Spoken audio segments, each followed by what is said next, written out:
Hello everyone. So welcome to the another class of clinical toxicology. So in the chapter 13 जहाँ पे हम बात कर रहे थे बहुत सारे सब्सटेंस अब्यूज और डिपेंडेंस के बारे में, तो उसमें हमारा जो फोर्थ टॉपिक है वो है अपना हेलुसिनोजेंस, राइट। को इनको हेलुसिनोजेंस भी बोलते हैं, राइट। तो ये जो हेलुसिनोजेंस है ये बेसिकली क्या करते हैं, ये हमारे जो साइकेट्रिक सिस्टम है, अपना जो सीएनएस सिस्टम है, सेंट्रल नर्वस सिस्टम है, उसमें जाके स्ट्रांगली एक्शन दिखाते हैं। और उसके बाद में जो है हमारा एक थॉट प्रोसेस है, एक सोचने का नजरिया है, एक कल्पना है, जो एक भ्रम है वो पैदा करता है, राइट। तो ऐसे सब्सटेंस को हम बोलते हैं हेलुसिनोजेंस, राइट। तो बेसिकली हम पहले इसको स्टार्ट करने से पहले ये समझेंगे कि हेलुसिनेशंस क्या होता है, राइट। हेलुसिनेशंस क्या होता है, मतलब कि अगर कुछ भी ऐसी चीजें जो एग्जिस्ट नहीं करती हैं, राइट, वो एग्जिस्ट नहीं कर रही मगर हमारा जो ब्रेन है उनको परसीव कर रहा है, उनको ब्रेन को लग रहा है कि, या फिर किसी आदमी को लग रहा है कि नहीं ये चीजें यहाँ पे प्रेजेंट है, तो उसको हम बेसिकली हेलुसिनेशंस बोलते हैं, राइट। तो ये जो हेलुसिनेशंस है इसमें जो हमारे सेंसरी परसेप्शन होते हैं ना वो अल्टर हो जाते हैं। जो अपना एक सेंसरी सिस्टम है वो जो काम करता है वो गलत तरीके का इंफॉर्मेशन जो है हमारे ब्रेन को देता है, या फिर जो हमारा ब्रेन है वो इन सेंसेस को गलत तरीके से परखता है, या फिर ऐसी सिचुएशन में भी परखता है कि जहां पे ये सेंसरी इनपुट्स है ही नहीं मगर हमारा ब्रेन उनको प्रोसेस करके बताता है कि यहाँ पे कुछ ऐसी चीजें हैं, भ्रामक चीजें होती है, जो काल्पनिक चीजें होती है। ऐसे सिचुएशन को हम बोलते हैं हेलुसिनेशंस। मैं कुछ एग्जांपल देके समझाना चाहूंगा। जैसे अगर किसी को लग रहा है कि यहाँ पे कोई है, जैसे कोई भूत है, कोई राक्षस है, कोई दानव है, ऐसा कुछ है जो मेरे अगल बगल में है। एक्चुअली मेरे अगल बगल में रियलिटी में कुछ भी नहीं है, मगर जो मेरा ब्रेन है उसको लग रहा है कि मेरे अगल बगल में ऐसा कुछ है, मेरे को ऐसा लग रहा है, राइट। तो उसको मैं बोलूंगा हेलुसिनेशन, राइट। तो हेलुसिनेशन जैसे हमारे सेंस ऑर्गन्स रहते हैं, बेसिकली जो हमारे 5 सेंस ऑर्गन्स है, उन 5 सेंस ऑर्गन्स की जो सेंसिंग परसेप्शन है उसका अल्टर हो सकता है। तो जो ये हेलुसिनेशंस है ये भी 4-5 टाइप के हेलुसिनेशंस हो सकते हैं। जैसे अगर कुछ चीजें नहीं है और हमको दिखाई दे रही है तो उसको हम विजुअल हेलुसिनेशंस बोलते हैं। या फिर मेरे को ऐसा लग रहा है कि बार बार कोई मेरा नाम ले रहा है ना, या फिर मुझे बुला रहा है। एक्चुअली ऐसा है नहीं, कोई मेरे को बुला नहीं रहा है मगर मेरे को ऐसा लग रहा है, तो उसको मैं बोलूंगा ऑडिटरी हेलुसिनेशंस, जो सबसे कॉमन टाइप का हेलुसिनेशंस में भी आता है। ऑडिटरी हेलुसिनेशन बहुत कॉमनली देखने को मिलता है ना। ऐसे ही गस्टेटरी हेलुसिनेशंस होते हैं जिसमें आदमी का अनयूजुअल टेस्ट फीलिंग होता है। वहां पे एक्चुअली कोई टेस्ट सेंसेशंस या कुछ ऐसा रहता नहीं है मगर आदमी को एक अनयूजुअल टेस्ट लगता है। ऐसे ही ऑल्फैक्टरी हेलुसिनेशन है जहाँ पे एक अनयूजुअल सा स्मेलिंग पैटर्न देखने को मिलता है। ऐसे ही हम लोग टेक्टाइल हेलुसिनेशंस बोलते हैं जहाँ पे ऐसा लगता है कि कुछ आके है ना मेरे बॉडी में चिपक गया है, या किसी ने मेरे को ऐसा पकड़ लिया है, जकड़ लिया है। तो ये टाइप के रहते हैं तो उसको हम टेक्टाइल हेलुसिनेशंस बोलते हैं। तो ये इन समरी क्या है कि जो ये हेलुसिनेशन की हम बात कर रहे हैं ये एक अबनॉर्मल सेंसरी परसेप्शन है, राइट। और जो ये सब्सटेंस आज हम बात कर रहे हैं हेलुसिनेशंस की, ये जो सब्सटेंस आदमी लेता है तो उसको लेने के बाद आदमी का जो एक सेंसरी परसेप्शन रहता है वो आगे पीछे हो जाता है, वो हिल जाता है, राइट, वो अबनॉर्मल हो जाता है। तो ऐसे सब्सटेंसेस को हम बोलते हैं हेलुसिनेशंस, राइट। भ्रम की दुनिया में आदमी चले जाता है, कल्पना वाली दुनिया में चले जाता है। होप यहाँ पे आपको हेलुसिनेशंस का मतलब समझ में आ गया।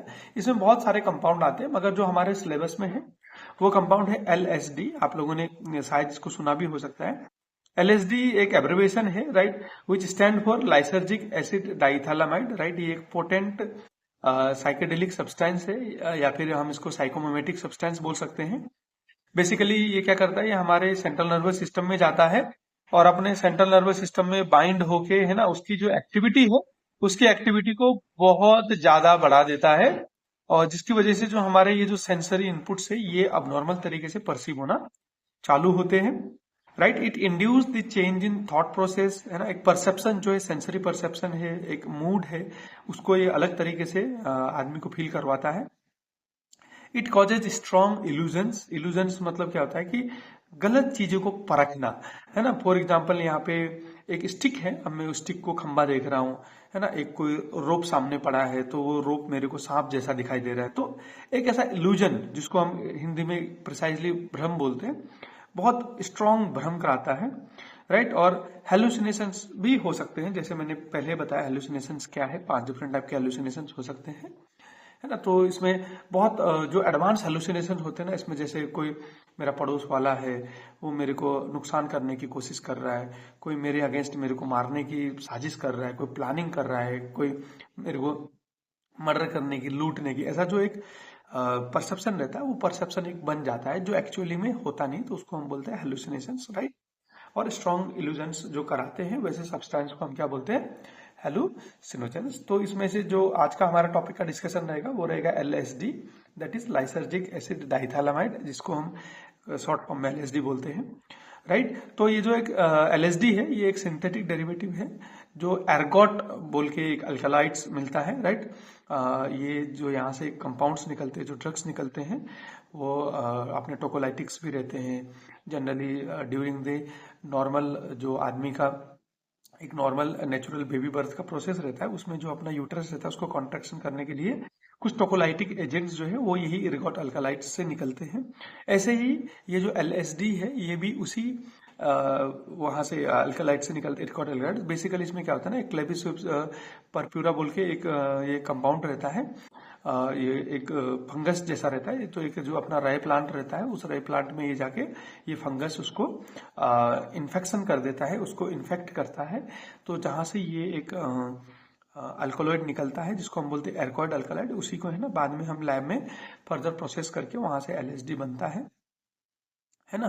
तो नाउ, तो आज की डेट में क्या है कि ये जो अर्गोइड अल्कलाइड है, इसको हम प्लांट सोर्स में इतना डिपेंडेंट नहीं है, इसको हम कंप्लीटली सिंथेसाइज कर सकते हैं लैब में। इसका हमको एक बार केमिकल प्रॉपर्टी समझ में आ गया तो हम वही केमिकल प्रॉपर्टी को अभी हम लैब में उसको रिक्रिएट करने में कैपेबल है। And it is sold in the liquid impregnated blotting papers, sugar cubes और माइक्रोडॉट्स, राइट। ये इतना बहुत छोटा कंसेंट्रेशन में भी एकदम से स्ट्रॉन्ग हेलुसिनेशंस और स्ट्रॉन्ग इल्यूजन्स कर सकता है। तो जो इसका डोज रहता है वो बहुत ही छोटा डोज रहता है, बहुत ही माइक्रो डोज रहता है, राइट।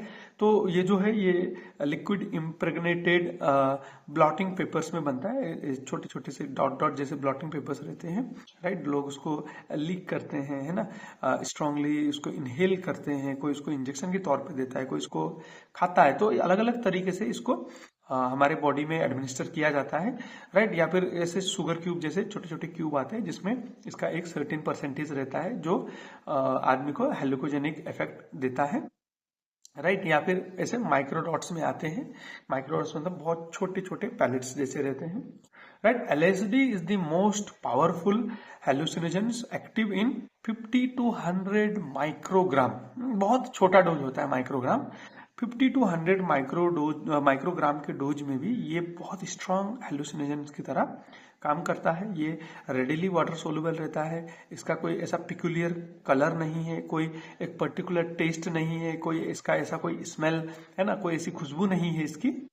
तो ये जनरली जो हमने बोला कि लिक्विड इम्प्रेग्नेटेड ब्लॉटिंग पेपर रहता है, तो उसमें जनरली लोग इसको लीक करते हैं, चाटते हैं, राइट। या फिर कभी इसको इंजेस्ट भी किया जाता है, राइट। तो ये एक्चुअली कैसे हेलुकोजेनिक इफेक्ट हमारे ब्रेन को देता है, उसका मैकेनिज्म है।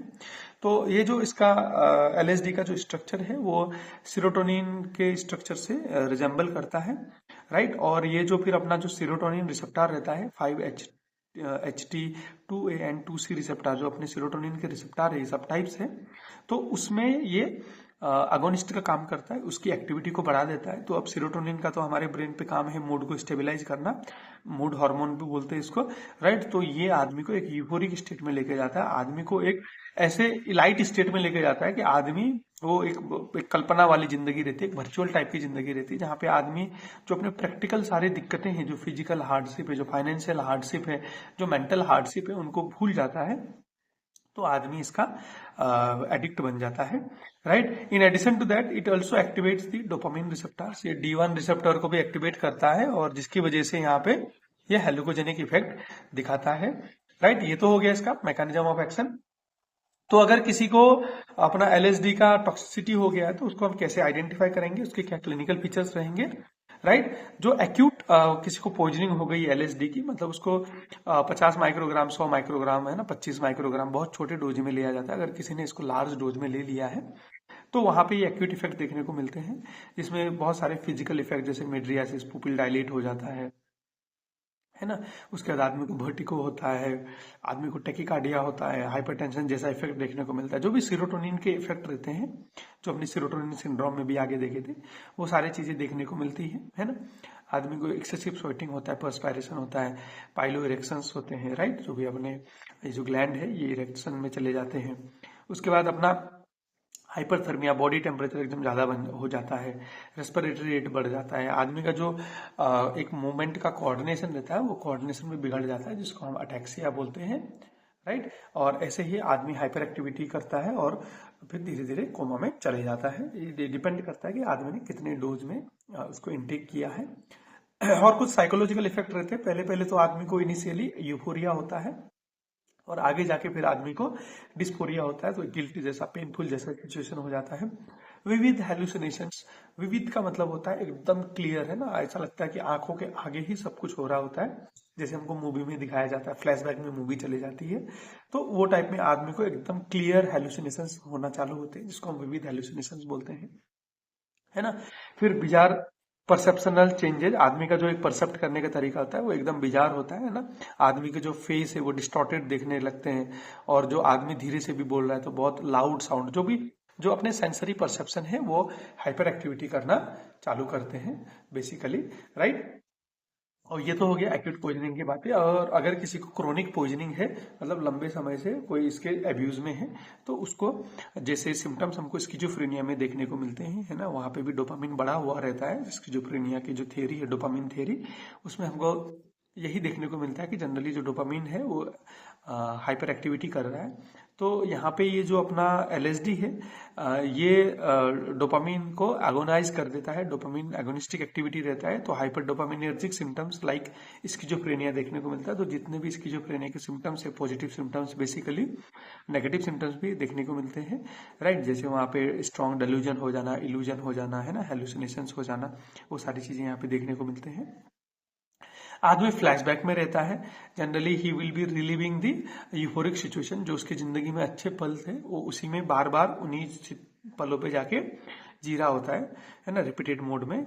और इमेज फ्लोटिंग हो रही होती है आदमी के आंखों के आगे, इमेजिनरी, है ना, या फिर जो पास्ट में इंटरेक्टेड से वो एक विविध कलरफुल इमेजिनरी फ्लोटिंग हो रही होती है ना। और ऐसे ही आगे चल के धीरे धीरे फिर सीवियर डिप्रेशन हो जाता है ना। Hallucination related disorders and post hallucination related disorders हो जाते हैं। डॉट फ्लाइंग इन द, इसका ऐसा लगता है कि जैसे कुछ ऐसे रॉड्स, डॉट्स, है ना, ऐसे अपने आंखों के आगे हवा में ऐसे घूम रहे, उड़ रहे, जैसे चिड़िया विड़िया, इंसेक्ट उड़ते हैं। तो ये टाइप की एक फीलिंग रहती है क्रोनिक पॉइजनिंग के केसेस में। तो ये कुछ इसके क्लिनिकल फीचर्स है क्रोनिक पॉइजनिंग ऑफ एलएसडी में, है ना। इसका डायग्नोसिस क्या करेंगे कि हमारे बॉडी में एलएसडी तो रहता नहीं है, अगर किसी भी अमाउंट में, छोटे से छोटे ट्रेस अमाउंट में भी अगर यूरिन में हम इसकी अमाउंट को डिटेक्ट कर सकते हैं, इसके एलएसडी के अमाउंट को अगर हम हमारे बॉडी में उसको ट्रेस कर पा रहे हैं, तो इसका मतलब है कि हम उसको एक्सोजेनियसली एडमिनिस्टर कर रहे हैं। तो ये हमको एक डायग्नोस्टिक क्राइटेरिया हो सकता है एलएसडी पॉइजनिंग का। तो अभी हम इसको मैनेज कैसे करेंगे। अगर एक्यूट पॉइजनिंग है तो हम बेसिक जो बहुत छोटा डोज रहता है, माइक्रो डोज रहता है, तो इसकी वजह से हम गट को डिकंटामिनेट नहीं कर सकते हैं, राइट। क्योंकि इसको करने के फायदे नहीं, इतना छोटा डोज में होता है, जो हाईली लिपोफिलिक रहता है, रेडिली अब्जॉर्ब होकर हमारे सेंट्रल नर्वस सिस्टम पे चले जाता है, राइट। जिसकी वजह से गट डिकंटामिनेशन करने के इतने कोई फायदे नहीं है, तो ये कॉन्ट्राइंडिकेटेड रहता है। फिर उसके बाद में हम पेशेंट को बांध के नहीं रखेंगे, या फिर उसको हम, वो वायलेंट है तो उसको हम फिजिकली कंट्रोल करने की कोशिश नहीं करेंगे, जिसकी वजह से आदमी और ज्यादा हाइपर एक्टिव हो जाएगा और ज्यादा वायलेंट हो जाएगा। तो इस चीज को हम अवॉइड करेंगे, है ना। ऐसी कोई भी हमारे पास आज के डेट में एक्स्ट्रा कॉर्पोरल टेक्निक्स नहीं है कि हम इसको एक्स्ट्रा कॉर्पोरल टेक्निक्स में डाल के हमारे बॉडी से इसको निकाल सकें।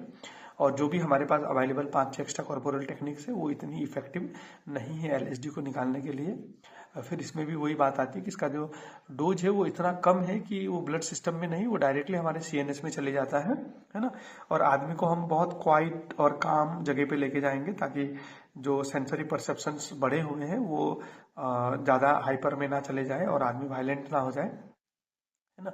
हम हेलोपेरिडोल दे सकते हैं, क्योंकि हेलोपेरिडोल डोपामिन को एंटागोनाइज करता है। जो एक्टिविटी है, डोपामिन की एक्टिविटी है, उसको एंटागोनाइज या उसको इनहिबिट उसको मतलब सप्रेस करने का काम करता है हैलोपेरिडोल। तो हम हैलोपेरिडोल को basically it's anti schizophrenic drug, क्योंकि यहाँ पे स्किजोफ्रेनिया जैसे सिम्टम्स आ रहे हैं तो इसीलिए हम हैलोपेरिडोल यूज कर सकते हैं। आदमी बहुत ही एजिटेटेड है, वायलेंट है, तो वहाँ पे हम बेंजोडाइजेपिन्स का भी यूज कर सकते हैं। और क्योंकि जनरली ये जो एलएसडी है इसका बहुत ही शॉर्ट हाफ लाइफ होता है, तो इसमें हम जनरली कोई ऐसा एंटीडोट या फिर कोई ड्रग देके इसकी मैनेज करने की कोशिश नहीं करेंगे। ये जनरली सेल्फ लिमिटिंग रहता है और थोड़ी देर में खुद से हमारे बॉडी से एलिमिनेट हो जाता है। और अगर किसी को क्रोनिक पॉइजनिंग है, राइट, आदमी की इसकी डिपेंडेंसी है, तो वहाँ पे फार्माकोलॉजिकल तो इतना हम बहुत कुछ है नहीं हमारे पास करने के लिए, मगर जो अपने नॉन फार्माकोलॉजिकल मेजर्स रहते हैं, जो एक सपोर्ट रहता है, psycho support, social support, peer group support, है ना, फैमिली सपोर्ट, ये सारे सपोर्ट बहुत ही जरूरी होते हैं। जैसे आगे भी हमने 2-3 कंपाउंड में यही सारी चीजें देखे थे, और इसके आने के बाद भी ये जो आगे के जो 2-3 और हमारे जो सब्सटेंस या कंपाउंड रहेंगे, उनमें भी हम जो नॉन फार्माकोलॉजिकल मेजर्स है इसका बहुत बड़ा रोल देखेंगे। जितने भी हमारे साइकेट्रिक इलनेसेस है, उन इलनेसेस को मैनेज करने के लिए हमारा जो नॉन फार्माकोलॉजिकल मेजर्स रहता है, ये बहुत ही इंपॉर्टेंट रोल प्ले करता है। इसमें कुछ मोडेलिटीज यहाँ पे मैंने मेंशन करी आपके एग्जाम पॉइंट ऑफ व्यू के लिए, जैसे साइकोथेरेपी है ना, कॉग्निटिव बिहेवियरल थेरेपी दे सकते हैं, कुछ मोटिवेशनल सेशंस दे सकते हैं, है ना, रिलैप्स को प्रिवेंशन करने के लिए हम आदमी को एजुकेट करेंगे, है ना, इनकरेज करेंगे, उसको उसका ध्यान डाइवर्ट करेंगे, उसको नॉलेज देंगे, उसको उसके स्किल इन्हेंसमेंट में हम वर्क करेंगे, है ना, ताकि आदमी इस एडिक्शन से निकल सके। उसको हम काउंसलिंग और साइको एजुकेशन देंगे, है ना। और इसके हम जो फिनोमिना रहती है, एक फ्लैशबैक फिनोमिना रहती है, आदमी रिलीव करता है पुराने अच्छी चीजों को, है ना, फिर कलरफुल विविध जो हेलुसिनेशंस हो रहे हैं उसके बारे में हम आदमी को एजुकेट करेंगे, और जिस वजह से ये चीजें ट्रिगर होती है वो भी हम आदमी को अच्छे से एक्सप्लेन करेंगे, ताकि वो पैनिक मोड में, एंग्जाइटी में, एजिटेशन में या फिर वायलेंट स्टेट में ना चले जाए, है ना। और इसके साथ अगर कोई भी कोमोर्बिडिटी है तो हम कोमोर्बिडिटी को मैनेज करने की कोशिश करेंगे। और अगर आदमी बहुत वायलेंट है, बहुत बिगरस फ्लैशबैक्स आ रहे हैं, है ना, आदमी एजिटेटेड है, तो वहाँ पे हम बेंजोडाइजेपिन्स भी यूज कर सकते हैं। और फिर फैमिली थेरेपी बहुत ही इंपॉर्टेंट है ना, जहाँ पे वो रहता है, जो फैमिली मेंबर्स है, जो पीयर लोग हैं, उनका बहुत बड़ा हाथ होता है इसमें से निकलने के लिए। फिर जो हमने सपोर्ट ग्रुप लास्ट टॉपिक में भी हमने डिस्कस किया था कि हम सपोर्ट ग्रुप्स का हेल्प ले सकते हैं, ऐसे ही पीयर ग्रुप और restructure of the life style, जो भी अपना लाइफ स्टाइल है पेशेंट का, उसको हम रीस्ट्रक्चर करने की कोशिश करेंगे। जो भी इसके रिस्क फैक्टर है या फिर प्रीडिस्पोजिंग फैक्टर है, जहाँ से आदमी को एलएसडी का एक्सपोजर मिल रहा है या फिर वो इसके एडिक्शन में आ गया है, उस चीज़ों को हम कम करने की कोशिश करेंगे, उसको मैनेज करने की कोशिश करेंगे, है ना। तो यहाँ पे एक निमोनिक्स बनाया है मैंने आपको एग्जाम पॉइंट ऑफ व्यू के लिए, जिस निमोनिक्स लाइक काम, है ना, सी से होता है, काम इन्वायरमेंट में रखना, एंग्जियोलाइटिक लाइक बेंजोडाइजेपिन्स हम दे सकते हैं, लाइफ स्टाइल मेजर्स करना है, और आदमी को हमको मॉनिटर करते रहना है। यहाँ पे मैं फिर एक बार रिपीट करना चाहूँगा, हम एलएसडी जो टॉक्सिसिटी होती है, एक्यूट टॉक्सिसिटी या क्रोनिक टॉक्सिसिटी, हम उसको सिम्टोमेटिक और जो स्टेबिलाईजेशन है वो कर सकते हैं, सपोर्टिव मैनेजमेंट देते हैं, सिम्टोमेटिक मैनेजमेंट कर सकते हैं, है ना। इसको ट्रीट करने के लिए हमारे पास कोई ऐसा एज सच एंटीडोट नहीं है और ऐसा कोई हमारे पास रेमेडी नहीं है, तो हम यहाँ पे कोई फार्माकोलॉजिकल मेजर्स को हम ज़्यादा एक्सपेरिमेंट नहीं करेंगे। तो आज के टॉपिक को हम खत्म करने से पहले एक बार मैं जस्ट इसको फिर से रिकैप कर दूंगा। हेलुसिनेशंस मतलब ऐसे कंपाउंड्स जो है ना बहुत पोटेंशियल है हेलुसिनेशंस कराने के लिए, हमारे जो एक सेंसरी परसेप्शन है उसको अल्टर करने के लिए। उसमें का जो हमारा आज का टॉपिक था वो था LSD, that is lysergic acid diethylamide. तो ये बेसिकली क्या करता है, हमारे ब्रेन पे जाता है ना, जो हमारे ब्रेन पे सेरोटोनर्जिक कैटेकोलामाइंस है और डोपामिनर्जिक कैटेकोलामाइंस है, उनकी एक्टिविटी को एकदम से बढ़ा देता है, और इसके कुछ अपने ही सिम्टम्स रहते हैं, फिजिकल सिम्टम्स, साइकोलॉजिकल सिम्टम्स, ऐसे ही कुछ क्रोनिक सिम्टम्स हमको देखने को मिलते हैं डिपेंडेंसी उसके। और मैनेजमेंट में जब हमने डिस्कस किया था कि हम गड्ढे कंटामिनेशन को नहीं करेंगे, हम उसको कॉन्ट्राइंडिकेट करेंगे, है ना, पेशेंट वायलेंट है वो है तो हम वहाँ पे बेंजोडाइजेपिन्स ऐसा दे सकते हैं, उसको हम फिजिकली बांध के टाई करके उसको कंट्रोल करने की कोशिश नहीं करेंगे। एक्स्ट्रा कॉर्पोरियल टेक्निक्स हम ज़्यादा यूज नहीं कर सकते, क्योंकि बहुत ही माइक्रोडोज में हमारे बॉडी में जा रहा है और हाईली लिपोफिलिक है, और बीबीबी को आराम से क्रॉस करके सीधा सीएनएस में चले जाता है, तो एक्स्ट्रा कॉर्पोरल टेक्निक्स करने का इतना कोई बहुत फायदा नहीं रहता है। और जो क्रोनिक पॉइजनिंग है इसकी, जिसको हम डिपेंडेंसी बोलते हैं, सब्सटेंस की जो डिपेंडेंसी हो जा रही है, उसके केस में हमारे पास करने के लिए ऐसे फार्माकोलॉजिकल मेजर्स कुछ भी नहीं है। तो हम जो नॉन फार्माकोलॉजिकल मेजर्स है basically psycho education, psycho counselling है ना, बिहेवियरल थेरेपी, नॉलेज देना, उसको स्किल प्रोवाइड करना है ना, जॉब सिक्योरिटी देना, फिर उसको सपोर्ट ग्रुप्स के साथ रखना, पीयर सपोर्ट, फैमिली सपोर्ट, है ना। तो ये सारी चीजें हम वर्कआउट कर सकते हैं ताकि आदमी को इस चीज से आराम मिले। तो इस तरीके से हम जो LSD की पॉइजनिंग है उसको हम आराम से मैनेज कर सकते हैं। तो ये था अपना LSD पॉइजनिंग के बारे में। तो अभी हम जो नेक्स्ट क्लास है उसमें एक और इंटरेस्टिंग ऐसे ही सब्सटेंस एब्यूज एंड डिपेंडेंसी का केस लेके आएंगे, राइट। आज का लेक्चर सुनने के लिए thank you. See you in the another class.